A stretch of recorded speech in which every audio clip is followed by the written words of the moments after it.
علمای ما عادت کردن فقط میرن مسجد مدرسه دینی، مسجد مدرسه دینی، تو بازار نمیرن چون اونجا اهل معصیتن. اگه گاه وقتم تو بازار برن اینطوری باید برن که چشمشون به نامحرم نیفته.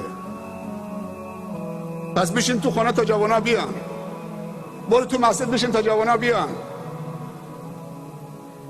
برو تو مدرسه دینی بشین دار خودت هم یه دیوار بکش تا جوانا بیان.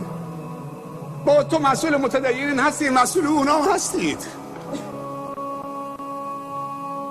اونا بگردن تو حق دارن. علما تو عروسی نمیرن که اونجا، خواهر بزرگان تو عروسی نمیرن، تو بازار نرن، تو محل کار مردم نرن، تو دانشگاه نرن، کنار ساحل نرن، تو پارک نرن. طوری شده که علما دیگه روشون نمیشه تو پارک برن، روشون نمیشه تو بازار برن. با بازار یثرب یه روزی دست یهود بود. اقتصاد یثرب قبل از هجرت رسول الله صلی الله علیه و دست یهود بود. 3 قبیله بزرگ یهود در یثرب زندگی میکردن، قبیله بنی نظیر و بنی قینقاع و بنی قریظه. وقتی پیامبر صلی الله علیه و رفت نگفت برید بازارشون رو نابود بکنید.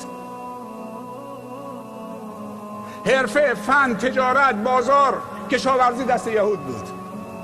پیامبر یکی یکی صحابه رو فرستاد تو بازار.